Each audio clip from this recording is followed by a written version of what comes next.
For today's class, we are discussing disorders of the muscular system. We will begin by talking about muscle spasms or cramps. These can be quite common, but often they're harmless. Most muscle cramps occur in the leg muscles, particularly the calf muscles. Now, a muscle spasm or a cramp is a sudden involuntary contraction of a muscle. So if you think about a time perhaps when you were lying in bed and you just felt this sudden strong cramp or pain in your calf muscle, these can be called a Charlie horse, and that would be an example of a muscle cramp. And you know that those Charlie horses can be quite painful and that contraction be intense.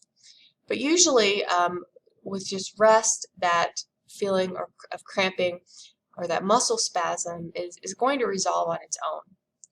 Now, muscle spasms or cramps, they can be caused by using the muscle too much, like repetitive use of a muscle to where it just gets overstressed. It can be caused by not drinking enough fluids, which is dehydration. And muscle spasms or cramps can be the result of electrolyte imbalance. An example of this would be like a depletion of potassium.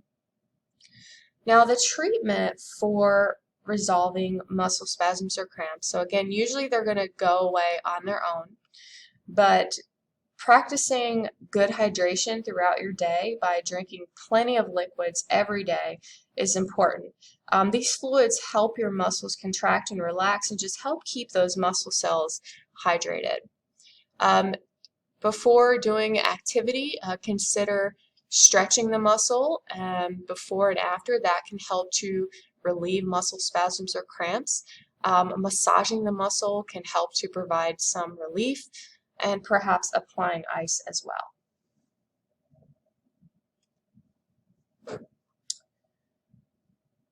Next, we are going to look at muscle strains.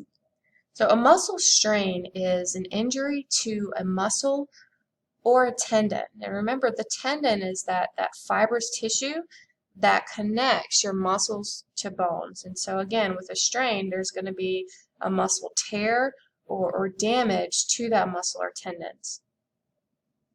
Now, strains are also called a pulled muscle. So if you've ever just felt like a pulling of your muscle, like in your lower back, from perhaps lifting something that was too heavy, or maybe you lifted something and you didn't use good form, or if you went to, say, kick a soccer ball before you were warmed up and you maybe pulled a muscle in the back of your thigh, that would be an example of a strain. Strains can commonly occur in sports, again, like kicking a soccer ball or doing a lot of jumping in basketball. That can put a lot of stress on your Achilles tendon and perhaps cause a strain. You can also get strain just from overuse with repetitive type movements, such as like tennis elbow. That could perhaps cause a strain and damage to that tendon there in the elbow. Symptoms of a muscle strain, it can include swelling, bruising, pain, a weakness of the muscle, or you may not be able to even use the muscle at all. Now, treatment for a strain is called RICE. And what RICE stands for is rest. So you want to rest the area. Use ice. That ice is going to help with any kind of inflammation or swelling that may be going on. Providing compression to the area, and then also elevating. So if you had a strain in your leg, you'd want to prop your leg up and just elevate that to help. You can also consider using medications. Common medications for this would be what's called NSAIDs. NSAIDs stands for non-steroidal anti-inflammatory drugs. So this would be an example like ibuprofen, Advil, aspirin. Those are types of NSAIDs that can help alleviate symptoms of strains such as pain. And another important note has to do with prevention. by doing things like stretching regularly and also doing strengthening exercises. That can help to strengthen the muscle, strengthen the tendon, and help it be less susceptible to having a strain. Now we're going to look at something similar that also impacts the tendon, but this is called tendonitis. And tendonitis is an inflammation of the tendons. Tendonitis usually develops from doing the same movement over time.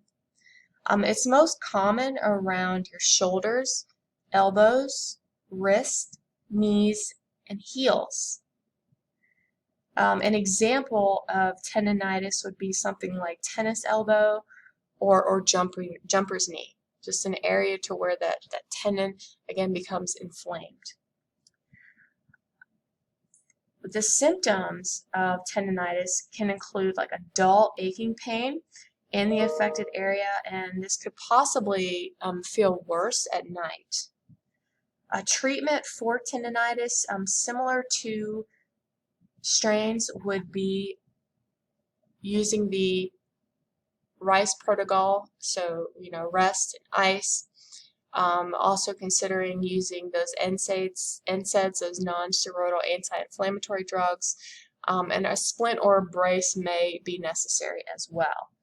But a good thing to consider with tendonitis is to try to make yourself less susceptible to developing tendonitis and doing preventative things like mixing up your exercise routine. So if you enjoy running, give those tendons a break from that repetitive pounding of running and consider switching for something that would be more low impact, like swimming. You can also practice things like stretching after exercise and also strengthening your muscles, because that can help to reduce the likelihood of developing that tendonitis. Now we're going to look at a hernia. And a hernia is when an organ pushes through an opening in a weak muscle. So you have an area to where the muscle just becomes, again, weak, and you just have this protrusion that happens. A hernia may occur in the abdomen or the groin area. Most of them are not going to be life-threatening. Hernias, however, can become quite large. They may kind of disrupt in someone's day-to-day activity, and they may need surgical repair. Symptoms of a hernia would be a bulge or a lump in that affected area that can subside or disappear when lying down. And as stated in the previous slides, hernias can occur in the abdominal area, in the groin area. So an abdominal hernia, this happens when organs protrude through the abdominal wall. While an inguinal hernia, this happens in the inguinal area or the groin. And then you have what's called a hiatal hernia, and this happens when the stomach pushes through the diaphragm. Now, with hernias, there are things that you can do to try to help prevent hernias from occurring. And this can be things like maintaining a healthy body weight, eating fruits and vegetables to avoid constipation so that you're not, placing strain in those areas of the body. And then also using correct form when you're lifting weights. If you strain or use bad form, that can increase your risk of getting a hernia. And also refraining from smoking, as that can increase the likelihood of developing hernias. Now we're going to look at a chronic condition that's called fibromyalgia. And fibromyalgia simply means muscle pain. It can result in things like having excessive fatigue, having trouble sleeping, not being able to remember things, and also mood swings. Now, fibromyalgia, it is more common in women, and it can be triggered by things like trauma, surgery, infection, or stress. Though there is no cure for fibromyalgia, there are things that can be done to help lessen the symptoms and to help with that patient's quality of life. And those things include really practicing healthy lifestyle habits like getting adequate sleep, exercising regularly, being physically active. Massage therapy may help with the muscle pain, having a chiropractic procedure done, practicing stress and relaxation techniques, stretching the muscles, and then also, if needed, medication can be prescribed by a physician.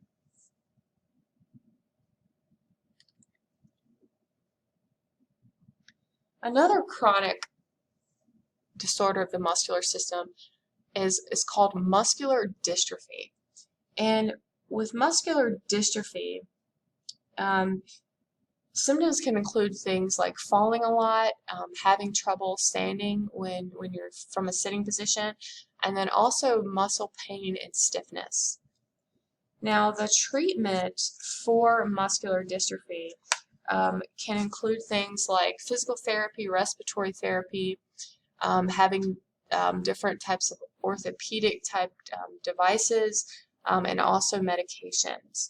Now, depending on the severity of the muscular dystrophy, some patients may even need a respirator to help with breathing.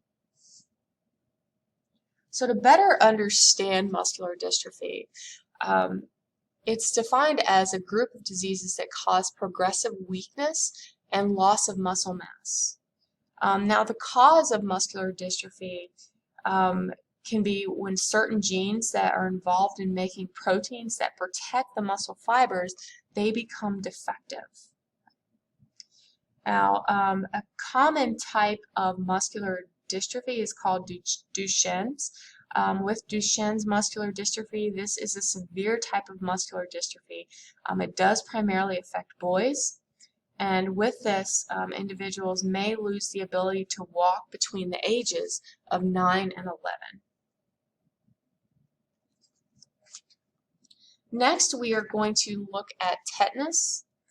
Tetanus affects the nerves, and it often causes a person's neck and jaw muscles to lock, and that's why tetanus is commonly known as lockjaw. It makes it hard to swallow and hard to open the mouth. Tetanus is actually caused by a bacteria called Clostridium bacteria. And this bacteria can enter the body if you were to have like a puncture, like if you stepped in a nail or a deep cut. Tetanus can be quite serious in that it can also interfere with breathing. However, tetanus is relatively rare in the United States due to the tetanus vaccine. Now, tetanus symptoms, again, are going to include that painful tightening of muscles that commonly happens in the neck and jaw, but it can happen all over. Treatment for tetanus would be trying to manage any kind of complications you have, but importantly, it can be prevented by that tetanus antitoxoid vaccine. And lastly, we are looking at myasthenia gravis. Now, myasthenia gravis is a neuromuscular disease, and it causes weakness of the skeletal muscles. This occurs because the connection between the nerves and muscle is lost. So understand that with muscles, you have to have stimulation from the nerves in order to cause the skeletal muscles to contract. Myasthenia gravis is an autoimmune disease, meaning it is a condition to where the body essentially is attacking its own tissues. And again, the result of this disease is that chronic muscle weakness. It's going to be more pronounced with activity, but it can get better with rest. Okay. Myasthenia gravis can go into remission, so where symptoms can kind of go away.